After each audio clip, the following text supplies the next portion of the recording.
ఆంధ్రప్రదేశ్లో కూటమి ప్రభుత్వం కొలువుదీరిన తర్వాత ఆంధ్రప్రదేశ్ అభివృద్ధి పదంలో దూసుకెళ్తూ ఉందని, ఈ నేపథ్యంలోనే ఎన్నో కార్పొరేట్ కంపెనీలు ఇప్పుడు ఆంధ్రప్రదేశ్లో పెట్టుబడులు పెట్టేందుకు క్యూ కడుతున్నాయని, సౌదీ చూపు ఇప్పుడు ఆంధ్రప్రదేశ్ వైపు పడిందని, ఆంధ్రప్రదేశ్లో భారీగా పెట్టుబడులు పెట్టేందుకు సౌదీతో పాటుగా మరెన్నో దేశాలు కూడా ఇప్పుడు ఆంధ్రప్రదేశ్ వైపు చూస్తున్నాయని, ఆంధ్రప్రదేశ్లో పెట్టుబడులు పెట్టేందుకు సిద్ధమవుతున్నాయని, భారీగా ఉపాధి కల్పించబోతున్నాయి అన్నట్లుగా ఒక వార్త ఇప్పుడు సోషల్ మీడియాలో చక్కర్లు కొడుతున్న నేపథ్యంలో అసలు ఆంధ్రప్రదేశ్కి ఏ కంపెనీలు క్యూ కట్టబోతున్నాయి, ఎంత మేరకు పెట్టుబడులు పెట్టబోతున్నాయి, ఎంతమందికి ఉపాధి కల్పించబోతున్నాయి అనేది మనం విశ్లేషణ చేసుకునేటువంటి ప్రయత్నం చేద్దాం. ప్రస్తుతం మనతో పాటున్నారు ప్రముఖ రాజకీయ విశ్లేషకులు, ప్రముఖ సీనియర్ జర్నలిస్ట్ దుర్గావడ్లమణి గారు. వారితో మాట్లాడదాం. దుర్గా, నమస్తే అండి. ఇప్పుడు విదేశీ కంపెనీల చూపు ఆంధ్రప్రదేశ్ వైపు మళ్ళింది అని, ఆంధ్రప్రదేశ్లో పెట్టుబడులు పెట్టేందుకు ఎన్నో కార్పొరేట్ కంపెనీలు సిద్ధమవుతున్నాయని, ఎంతోమందికి అక్కడ ఉద్యోగ కల్పన చేయబోతున్నారు అన్నట్లుగా కొన్ని వార్తలు వస్తూ ఉన్నాయి. ఈ నేపథ్యంలోనే అసలు ఏంటి ఆంధ్రప్రదేశ్కి ఏ కంపెనీలు క్యూ కట్టబోతున్నాయి, ఎంత మేరకు పెట్టుబడులు పెట్టబోతున్నాయి, ఎంతమందికి ఉద్యోగ అవకాశాలు కల్పించబోతున్నాయి, అసలు ఆంధ్రప్రదేశ్ ఎలా అభివృద్ధి జరగబోతోంది అంటే ఏం చెప్తారు? సౌదీ ఆరామ్కో వాళ్ళు ఈ గ్రీన్ ఫీల్డ్ ఉంది కదండి, దానికి సంబంధించి అందులో పెట్టుబడులు పెట్టబోతున్నారు. అంటే బీపీసీఎల్తో కలిపి రామాయపట్నంలో. ఓకే, యాక్చువల్గా చంద్రబాబు నాయుడు గారు బందరు బాగుంటుందని అనుకున్నారు కదా, కానీ ఆయన పెద్దగా దాని మీద ఏమి అంటే ఇదే కావాలి అని చెప్పలేదు. కాబట్టి వీళ్ళు రామాయపట్నం వైపు మొగ్గు చూపారు, గ్రీన్ ఫీల్డ్ కోసం ముఖ్యంగా చూస్తున్నారు, వీళ్ళు చాలా ఇంట్రెస్ట్ చూపిస్తున్నారు అని తెలుస్తుంది. అంటే సౌదీ చూపు మన మీద పడింది అంటే ఆంధ్రప్రదేశ్ మీద, ఆంధ్రప్రదేశ్ రూపురేఖలు మారిపోతాయి అనేది మనకు అర్థమవుతోంది. చమురుకి సౌదీ బాగా ఫేమస్, చాలా మామూలుగా కాదు. మొన్న వాళ్ళకి వేరే కూడా దొరికాయి కదా నిక్షేపాలు. సో ఈరోజు సౌదీ ఆంధ్రప్రదేశ్కి వస్తుంది అంటే అంటే వీళ్ళు నక్కను తొక్కినట్టే ఆంధ్రప్రదేశ్ ప్రజలు. ఈరోజు ఆంధ్రప్రదేశ్ ప్రజలు నక్క తోకను తొక్కినట్టే. ఎందుకంటే అసలు 5 ఏళ్ళు కుదేలైపోయిన ఆంధ్రప్రదేశ్ అంటే అన్ని రకాలుగా వ్యాపారం కావచ్చు, వ్యాపార రంగం కావచ్చు, లేదు ఏ రకంగా చూసుకున్న అభివృద్ధి పదంలో ముందుకు వెళ్ళలేకపోవడం కావచ్చు, పెట్టుబడులు లేకపోవడం కావచ్చు, సంపద వృద్ధి లేకపోవడం కావచ్చు, వాటన్నింటికీ తెరపడుతూ చంద్రబాబు నాయుడు గారు అంటే తెలుగుదేశం కూటమి వచ్చిన దగ్గర నుంచి మనకి పరిశ్రమలు వస్తూనే ఉన్నాయి. ముఖ్యంగా ఐటీ శాఖ మంత్రిగా మన లోకేష్ గారు దాన్ని చూడడం మొదలుపెట్టాక నిజంగానే మంచి పరిణామాలే సంభవిస్తున్నాయి. మీరు అన్నట్టుగా అమెజాన్ రాబోతోంది, గూగుల్ రాబోతోంది, ఇంకా చాలామంది కార్ల కంపెనీలు కూడా వస్తున్నాయి మనకి. అంటే ఉద్యోగ అవకాశాలు పెరుగుతాయి.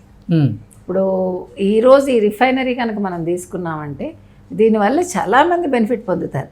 అందులో శాలరీస్ కూడా చాలా బాగుంటాయి. ఎప్పుడైతే ఈ చమురు సంస్థలు ఉంటాయో కదా, ఇవన్నీ కూడా ఇప్పుడు మనకు ఓఎన్జీసీ తెలుసు, అట్లానే ఇది కూడా.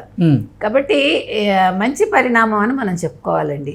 అంటే ఏపీ అభివృద్ధి పదంలో దూసుకుపోతుంది.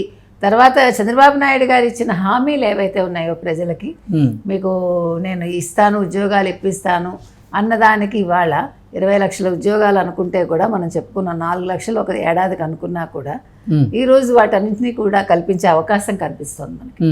సో ఏ రకంగా చూసుకున్నా కూడా ఇండస్ట్రియల్ గ్రోత్ అనేది ఆంధ్రప్రదేశ్లో జరగబోతోంది.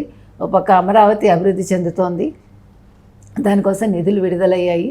తర్వాత మరోపక్క పోలవరం నడుస్తోంది. అంటే ఇటు వ్యవసాయం, ఇటు వ్యాపారం రెండూ కూడా సమతుల్యతతో ముందుకెళ్తాయని మనకు అనిపిస్తుంది. అంటే వ్యవసాయం బాగుంటేనే మనకి ఆహారం ఉంటేనే మనం పనిచేస్తాం. కాబట్టి పని చేయటానికి అక్కడ ఆహారం దొరుకుతుంది.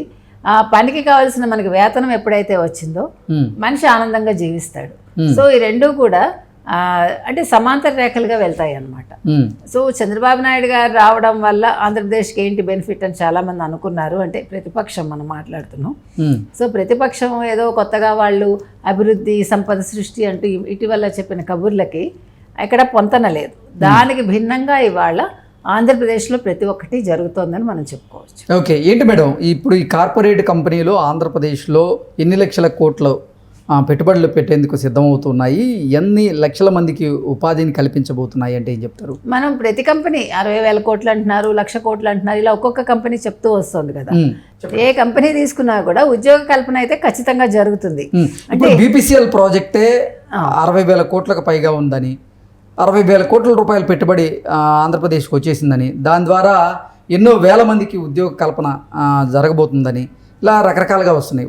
కేవలం బీపీసీఎల్ నుంచే 60,000 కోట్ల రూపాయల పెట్టుబడి ఆంధ్రప్రదేశ్కి వచ్చి ఎన్నో వేల మందికి ఉద్యోగాలు వస్తాయి. మరి అమెజాన్ కానీ, గూగుల్ కానివ్వండి, యూట్యూబ్ స్టూడియోలు కానివ్వండి, ఇలాంటివన్నీ కానీ ఆంధ్రప్రదేశ్కి వస్తే ఎన్ని లక్షల మందికి ఉపాధి దక్కబోతుంది? అక్కడ ఆంధ్రప్రదేశ్ ఎలా డెవలప్ కాబోతుంది అంటే ఏం చెప్తారు?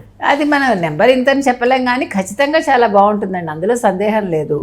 అంటే ఈ 5 సంవత్సరాల్లో 20 లక్షల ఉద్యోగాలని మేము ఇవ్వగలుగుతాం అంటూ కూడా ఎన్నికల ప్రచారంలో భాగంగా కూటమి నాయకులు చెప్పినటువంటి నేపథ్యంలో ఈ 5 సంవత్సరాల్లో 20 లక్షల పైగా ఉద్యోగ కల్పన చేసేందుకే ఇప్పుడు చంద్రబాబు గారు ప్రణాళికలు సిద్ధం చేస్తున్నారు. అందులో భాగంగానే ఇప్పుడు కార్పొరేట్ కంపెనీలు అన్నీ కూడా ఆంధ్రప్రదేశ్లో పెట్టుబడులు పెట్టబోతున్నాయంటే ఏం చెప్తారు? అంతే కదా, ఇప్పుడు ఈరోజు చంద్రబాబు నాయుడుని చూసే కదండి ఇవన్నీ వస్తున్నాయి.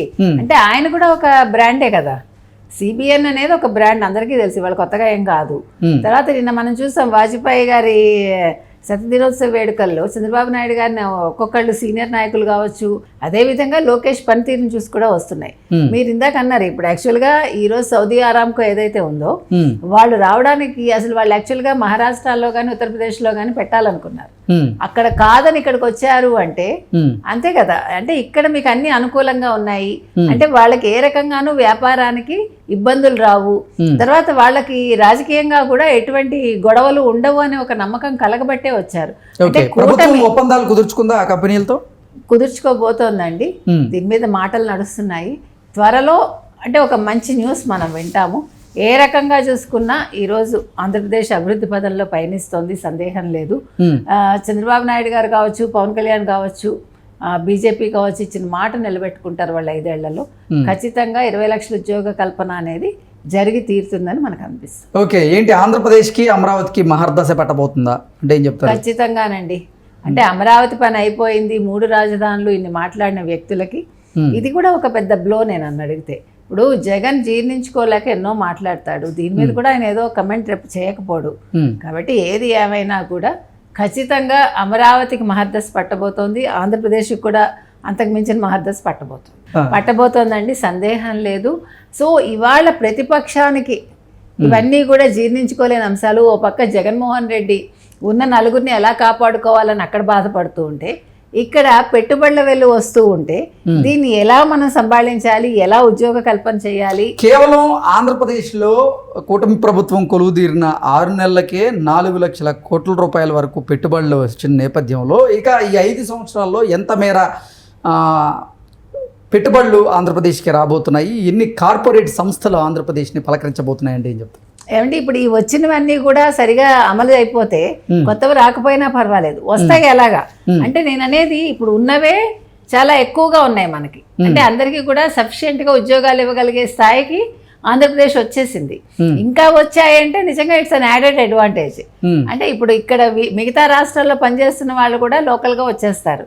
అంటే ఆంధ్రప్రదేశ్కి ఎకానమీ పెరుగుతుంది, ట్యాక్స్ పేయర్స్ పెరుగుతారు. అంటే ఏ రకంగా చూసుకున్నా కూడా మనకి ఆర్థిక వనరులు అనేవి అన్ని విధాలుగా అన్ని మూలల నుంచి వచ్చి సమకూరుతాయి. ఓకే అండి, థ్యాంక్ యూ సో మచ్.